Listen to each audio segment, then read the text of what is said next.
Hello friends, welcome back to our channel. Pakistan సైన్యం పలువురు ఉగ్రవాదులను మట్టుపెట్టింది. వాయువ్య పాకిస్తాన్లోని ఖైబర్ పఖ్తూన్ఖ్వా ప్రావిన్స్ ఈ సైనిక చర్య జరిగింది. నిఘా వర్గాలు అందించిన సమాచారం మేరకు భద్రతా దళాలు ఈ ఆపరేషన్ చేపట్టి 30 మంది ఉగ్రవాదులను హతమార్చాయి. దీనికి సంబంధించిన వివరాలను పాక్ సైన్యం మీడియాకు తెలిపింది. ఇంటర్ సర్వీసెస్ పబ్లిక్ రిలేషన్స్ విడుదల చేసిన ఓ ప్రకటనలోని వివరాల ప్రకారం ఉగ్రవాదుల ఉనికి గురించి సమాచారం అందిన నేపథ్యంలో దక్షిణ వజీరిస్తాన్ జిల్లాలోని సరోఘా ప్రాంతంలో ఈ ఆపరేషన్ జరిగింది. ఉగ్రవాదుల రహస్య స్థావరాలను లక్ష్యంగా చేసుకుని 30 మంది ఉగ్రవాదులను హతమార్చాయని ఇంటర్ సర్వీసెస్ పబ్లిక్ రిలేషన్స్ తెలిపింది. ఈ సైనిక చర్య విజయవంతమైన నేపథ్యంలో పాక్ సాయుధ దళాలను ప్రధాని షాబాజ్ షరీఫ్ ప్రశంసించారు. దీనికి ముందు పాకిస్తాన్లోని సమస్యాత్మక వాయువ్య ప్రాంతంలో భద్రతా దళాలపై ఉగ్రవాదులు మెరుపుదాడి చేశారు. 4 పాకిస్తాన్ సైనికులు మరణించగా పలువురు గాయపడ్డారు. 2025 జనవరి నుంచి పాకిస్తాన్లో ఉగ్రదాడులు పెరిగాయని గణాంకాలు చెబుతున్నాయి. ఇది 2024 డిసెంబర్ కంటే 42% ఎక్కువ.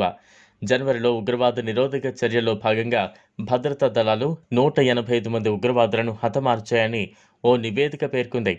పాకిస్తాన్లో ఉన్న ఆఫ్ఘనిస్తాన్ శరణార్థులందరినీ బహిష్కరించాలని ఆ దేశం యోచిస్తున్నట్లు ఇస్లామాబాద్లోని ఆఫ్ఘాన్ రాయబార కార్యాలయం వెల్లడించింది. వారిని బహిష్కరించాలని నిర్ణయం తీసుకోవడాన్ని తీవ్రంగా ఖండించింది.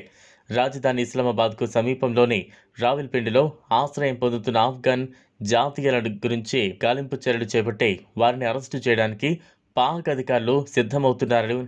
కాబట్టి శరణార్థులు ఆయా ప్రాంతాలను విడిచిపెట్టి సురక్షిత ప్రాంతాలకు వెళ్లాలని సూచించింది. అయితే ఈ ప్రక్రియను అమలు చేసే విషయం గురించి పాక్ ప్రభుత్వం ముందుగా తమకు ఎటువంటి అధికారిక సమాచారం ఇవ్వలేదని పేర్కొంది.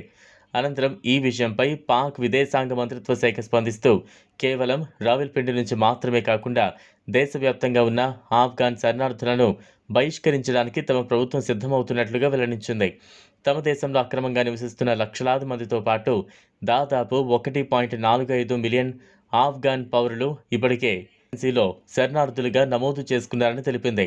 రిజిస్టర్ చేసుకున్న వారి స్టే గడువు జూన్ 2025 వరకు పొడిగించామని, అది ముగిసే వరకు అరెస్టు చేయబోమని పాక్ పేర్కొంది. ఆఫ్ఘాన్ ఎంబసీ పేర్కొంది.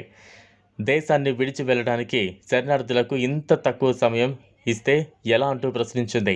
పాక్ నిర్ణయం ఆ దేశ నిరంకుశ స్వభావానికి నిదర్శనమని ఆగ్రహం వ్యక్తం చేస్తోంది.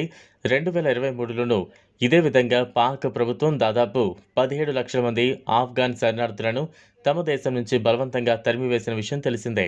పాకిస్తాన్ విదేశాంగ మంత్రిత్వ శాఖ ప్రతినిధి షష్కత్ అలీ ఖాన్ మాట్లాడుతూ శరణార్థులకు పునరావాసం అనేది తాత్కాలికంగా ఉండాలి కానీ శాశ్వతంగా మారకూడదని ఆయన అన్నారు. దానివల్ల తమ దేశం కూడా సమస్యలు ఎదుర్కోవాల్సి వస్తోందని తెలిపారు. ఈ నేపథ్యంలో విదేశాంగ శాఖ ఈ ప్రకటన చేయడం ప్రాధాన్యత సంతరించుకుంది. ఈ వీడియో మీకు నచ్చినట్లయితే లైక్ చేయండి, షేర్ చేయండి, ఛానల్ను సబ్స్క్రైబ్ చేసుకోండి. Thanks for watching.